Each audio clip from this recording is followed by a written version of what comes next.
Hello hi friends, welcome back to my channel. അപ്പം again ഞാൻ unit 4ൻ്റെ ഒരു എക്സ്പ്ലനൈസേഷനുമായിട്ടാണ് ഇന്ന് എത്തിയിട്ടുള്ളത്. അപ്പോൾ പതിവ് പോലെ തന്നെ നമ്മളുടെ വീഡിയോ കാണുന്ന നമ്മുടെ ഫ്രണ്ട്സിനോട് പറയുകയാണ്, എല്ലാവരും ഒന്ന് സബ്സ്ക്രൈബ് ചെയ്യുക, ലൈക്ക് ചെയ്യുക, ഷെയർ ചെയ്യുക, നിങ്ങളുടെ അഭിപ്രായങ്ങൾ കമൻസിലൂടെ ഒന്ന് അറിയിക്കുക. അപ്പോൾ നമുക്ക് വേഗം തന്നെ നമ്മുടെ ഈ യൂണിറ്റിലേക്ക് കടക്കാം. ഇന്നത്തെ യൂണിറ്റിൽ ബ്ലോക്ക് 1 ലാസ്റ്റത്തെ ചാപ്റ്ററാണ്. യൂണിറ്റ് 4 പി ഭാസ്കരൻ, വയലാർ, അയ്യപ്പ പണിക്കർ, ഈ 3 കവികളെ കുറിച്ചിട്ടാണ് ഇന്ന് പറയുന്നത്. ഓക്കെ, നമുക്ക് വേഗം തന്നെ വീഡിയോയിലോട്ട് കടക്കാം.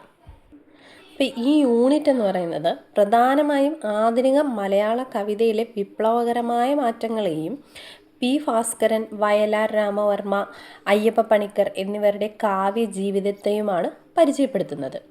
ആദ്യം തന്നെ പി ഭാസ്കരൻ 1924 ജനനം, 2007 അദ്ദേഹം മരണമടഞ്ഞത്. ആരാണെന്ന് നമുക്ക് നോക്കാം. മലയാള കവിതയെ കാൽപ്പനികതയുടെ, അതായത് റൊമാൻറ്റിസം അതിൻ്റെ അതിപ്രസരത്തിൽ നിന്ന് മോചിപ്പിച്ച് സാധാരണക്കാരൻ്റെ ജീവിതത്തിലേക്കും പോരാട്ടങ്ങളിലേക്കും എത്തിച്ച കവിയാണ് പി ഭാസ്കരൻ. അദ്ദേഹത്തിൻ്റെ കാവ്യശൈലി എന്ന് പറയുന്നത് ലളിതമായ പദപ്രയോഗങ്ങളും സംഗീതാത്മകതയും അദ്ദേഹത്തിൻ്റെ കവിതകളുടെ ഒരു പ്രത്യേകതയാണ്. 1940കളിലെ സാമൂഹിക മാറ്റങ്ങളും കമ്മ്യൂണിസ്റ്റ് ആശയങ്ങളും അദ്ദേഹത്തെ സ്വാധീനിച്ചു.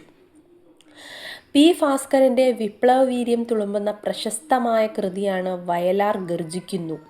പുന്നപ്ര വയലാർ സമരത്തിൻ്റെ പശ്ചാത്തലത്തിൽ എഴുതപ്പെട്ട ഈ കൃതി അക്കാലത്ത് തിരുവിതാംകൂർ സർക്കാർ നിരോധിച്ചിരുന്നു.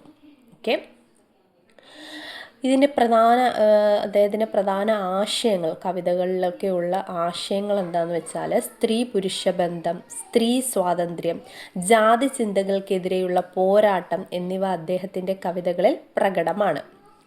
മികച്ച ചലച്ചിത്ര സംവിധായകൻ കൂടിയായിരുന്ന അദ്ദേഹം മലയാള സിനിമാ ഗാനശാഖയ്ക്ക് നൽകിയ സംഭാവനകൾ വളരെ വലുതാണ്. 1940കളിൽ വിപ്ലവവീര്യമുള്ള കവിതകൾ എഴുതിയിരുന്ന അദ്ദേഹം 50കളോടെ ശൈലിയിൽ മാറ്റം വരുത്തി. കാൽപ്പനികതയും യാഥാർത്ഥ്യബോധവും കലർന്ന ഒരു സമ്മിശ്ര ശൈലിയിലാണ് പിന്നീട് അദ്ദേഹം എഴുതാൻ തുടങ്ങിയത്. പി ഭാസ്കരൻ്റെ ഒറ്റക്കമ്പിയുള്ള തമ്പുരു എന്ന കവിതയെ അദ്ദേഹത്തിൻ്റെ ഒരു മിനിയേച്ചർ ആത്മകഥ, അതായത് ഒരു മിനിയേച്ചർ ഓട്ടോബയോഗ്രഫി എന്ന് വിശേഷിപ്പിക്കാറുണ്ട്. ബ്രിട്ടീഷ് ഗവൺമെൻറ് നിരോധിച്ച ഓർക്കുക വല്ലപ്പോഴും, ലാത്തിയും വെടിയുണ്ടയും എന്നീ കവിതകൾ പി ഭാസ്കരൻ്റേതാണ്. അതൊക്കെ നിരോധിക്കപ്പെട്ട കവിതകളാണ്. ഇന്ത്യൻ സ്വാതന്ത്ര്യ സമരത്തെയും സാമ്രാജ്യത്വ വിരുദ്ധതയെയും ഇവ ശക്തമായി ആവിഷ്കരിച്ചിരുന്നു. ഇനി പറയുന്നത് കർഷക പ്രസ്ഥാനവും പ്രതീകങ്ങളെയും കുറിച്ചാണ്. കർഷകനും ഭൂമിയും അദ്ദേഹത്തിൻ്റെ കവിതകളിൽ ആവർത്തിച്ചു വരുന്ന ബിംബങ്ങളാണ്. മനുഷ്യൻ്റെ ആത്മവീര്യം മുളച്ചു പൊങ്ങുന്ന മണ്ണായാണ് അദ്ദേഹം ഭൂമിയെ കാണുന്നത്. സ്ത്രീ പുരുഷ ബന്ധത്തെക്കുറിച്ചും സ്ത്രീ സ്വാതന്ത്ര്യത്തെക്കുറിച്ചും അദ്ദേഹം ആധുനികമായ കാഴ്ചപ്പാടുകൾ വെച്ചു പുലർത്തി. പ്രണയത്തെ വെറുമൊരു വികാരമായല്ല, മറിച്ച് വിപ്ലവ പ്രവർത്തനത്തിൽ തടസ്സമാകാത്ത ഒന്നായാണ് ആദ്യകാലത്ത് അദ്ദേഹം കരുതിയത്. മനുഷ്യജീവിതത്തെയും പ്രകൃതിയെയും ഒരേ മനോഭാവത്തോടെയാണ് അദ്ദേഹം കണ്ടത്. മണ്ണിലെ ജീവിതങ്ങളെയും പ്രകൃതിയിലെ മാറ്റങ്ങളെയും ഒരുപോലെ സ്നേഹിച്ച കവിയാണ് അദ്ദേഹം. സമൂഹത്തിലെ ജീർണതകളെയും അന്ധവിശ്വാസങ്ങളെയും ജാതി ചിന്തകളെയും അദ്ദേഹം കവിതകളിലൂടെ നിശിതമായി പരിഹസിച്ചു. യുക്തിയും ചിന്തയുമാണ് കവിയുടെ മതമെന്ന് അദ്ദേഹം വിശ്വസിച്ചു. ഇനി ലീലാവതിയുടെ ഒരു നിരീക്ഷണം പറയുകയാണ്. അത് വയലാർ രാമവർമ്മയെക്കുറിച്ചും ഈ പി ഭാസ്കരനെ കുറിച്ചും പറയുന്നുണ്ട്. പി ഭാസ്കരനെയും വയലാറിനെയും താരതമ്യം ചെയ്തുകൊണ്ട് ഡോക്ടർ എം ലീലാവതി പറയുന്നത്, വയലാർ സൗന്ദര്യശാസ്ത്രത്തെ സ്നേഹിക്കുന്ന തത്വചിന്തകനാണെങ്കിൽ പി ഭാസ്കരൻ മാനുഷികതയെ സ്നേഹിക്കുന്ന തത്വചിന്തകനാണെന്നാണ് എം ലീലാവതി പറയുന്നത്. ഇനി ചുരുക്കത്തിൽ പറയാനാണെങ്കിൽ ലാളിത്യവും ദീപ്തിയും ഒത്തുചേർന്ന പ്രതിരൂപങ്ങളും നിഷ്കളങ്കമായ വാക്കുകളും കാൽപ്പനികതയും റിയലിസവും സമ്മേളിക്കുന്ന രചനാശൈലിയുമാണ് പി ഭാസ്കരനെ ശ്രദ്ധേയനാക്കുന്നത്.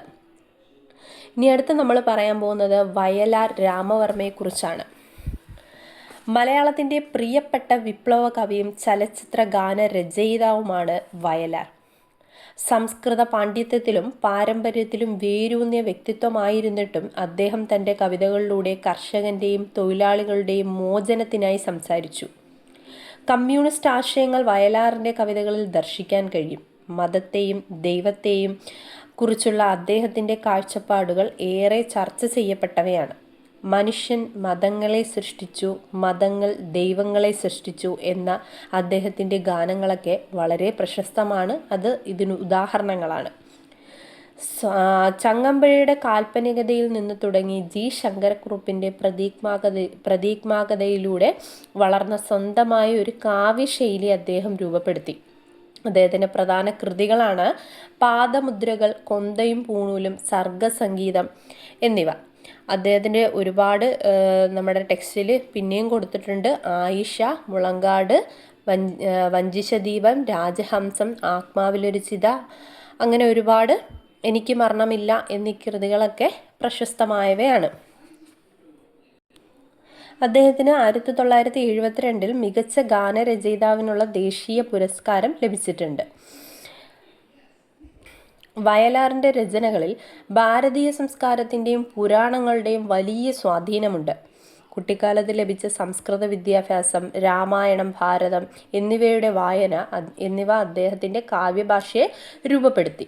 വരികളിലെ പ്രസാദ ഗുണവും ലളിതമായ ഹാസ്യവും കാരണം വയലാറിൻ്റെ ചില കവിതകളെ കുഞ്ചൻ നമ്പ്യാരുടെ കൃതികളോട് താരതമ്യം ചെയ്യാറുണ്ട്. ഉദാഹരണത്തിന് രാവണപുത്രി, കുചേലൻ, തറവാടിൻ്റെ മാനം തുടങ്ങിയവ. ഉള്ളൂരിൻ്റെയും വള്ളത്തോളിൻ്റെയും കാൽപ്പനിക ശൈലിയിൽ നിന്ന് മാറി മാർക്സിസ്റ്റ് ദർശനങ്ങളിൽ നിന്ന് ഊർജം ഉൾക്കൊണ്ട് വിപ്ലവ വീര്യമുള്ള കവിതകൾ അദ്ദേഹം രചിച്ചു. തൻ്റെ കാലഘട്ടത്തിലെ ജീർണിച്ച സാമൂഹിക വ്യവസ്ഥിതിയെക്കുറിച്ചും അന്ധവിശ്വാസങ്ങളെക്കുറിച്ചും അദ്ദേഹത്തിൻ്റെ കവിതകളിലൂടെ അദ്ദേഹം പരിഹസിച്ചു. ജാതി, മതം, വിശ്വാസം എന്നിവയുടെ പേരിലുള്ള ചൂഷണങ്ങൾക്കെതിരെ അദ്ദേഹം ശക്തമായി പ്രതികരിച്ചു. അദ്ദേഹത്തിൻ്റെ ഏറ്റവും പ്രശസ്തമായ കൃതികളിലൊന്നാണ് സർഗസംഗീതം. ഉന്നതമായ ഭാരതീയ സംസ്കാരത്തെയും ആധുനിക ജീവിതത്തെയും കൂട്ടിയിണക്കുന്ന വരികളാണ് ഇതിലുള്ളത്.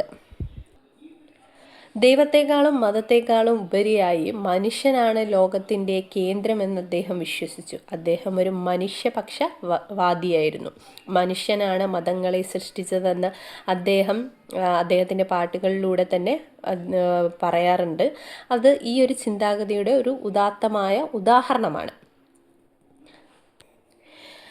എനിക്ക് മരണമില്ല എന്ന കവിതയിലൂടെ തൻ്റെ രചനകളിലൂടെ താൻ എന്നും ജീവിക്കുമെന്നും അദ്ദേഹം പ്രഖ്യാപിച്ചു. ഭൗതികമായ മരണത്തെ ഭയപ്പെടാത്ത ഒരു മനസ്സ് അദ്ദേഹത്തിനുണ്ടായിരുന്നു. 1972 മികച്ച ചലച്ചിത്ര ഗാന രചയിതാവിനുള്ള ദേശീയ പുരസ്കാരം അദ്ദേഹത്തിന് ലഭിച്ചു. മലയാള സിനിമയിലെ വയലാർ ദേവരാജൻ കൂട്ടുകെട്ട് ഇന്നും സംഗീത പ്രേമികൾക്കിടയിൽ പ്രിയപ്പെട്ടതാണ്. ചുരുക്കത്തിൽ പറയാനാണെന്നുണ്ടെങ്കിൽ പാരമ്പര്യമായി കിട്ടിയ സംസ്കൃത ജ്ഞാനത്തെയും ആധുനികമായ വിപ്ലവ ചിന്തകളെയും സമന്വയിപ്പിച്ച കവിയാണ് വയലാർ രാമവർമ്മ. സാധാരണക്കാരൻ്റെ വേദനകളും പ്രണയവും പോരാട്ടവും അദ്ദേഹത്തിൻ്റെ വരികളിൽ നിഴലിച്ചു നിന്നു. ഇനി നമുക്ക് പറയാനുള്ളത് കെ അയ്യപ്പ പണിക്കരെക്കുറിച്ചാണ്. മലയാള കവിതയിൽ ആധുനികത, മോഡേണിസം എന്ന പ്രസ്ഥാനത്തിന് തുടക്കം കുറിക്കുകയും അതിനെ ജനകീയമാക്കുകയും ചെയ്ത കവിയാണ് കെ അയ്യപ്പ പണിക്കർ. പാശ്ചാത്യ സാഹിത്യത്തിലെ ആധുനിക പ്രവണതകളെ മലയാളത്തിലേക്ക് പരിചയപ്പെടുത്തിയത് ഇദ്ദേഹമാണ്. അതുകൊണ്ട് തന്നെ അദ്ദേഹത്തിന് ആധുനികതയുടെ വാക്താവ് എന്ന രീതിയിലും അറിയപ്പെടുന്നുണ്ട്. 1960കളിൽ മലയാള കവിതയിൽ വലിയ മാറ്റങ്ങൾ കൊണ്ടുവന്നു. പരമ്പരാഗതമായ കാവ്യശൈലികളെ തകർത്ത് പുതിയൊരു ഭാവുകത്വം അദ്ദേഹം സൃഷ്ടിച്ചു. അദ്ദേഹത്തിൻ്റെ പ്രധാന കൃതികളും അതിൻ്റെ സവിശേഷതകളും എന്താണെന്ന് നമുക്ക് നോക്കാം.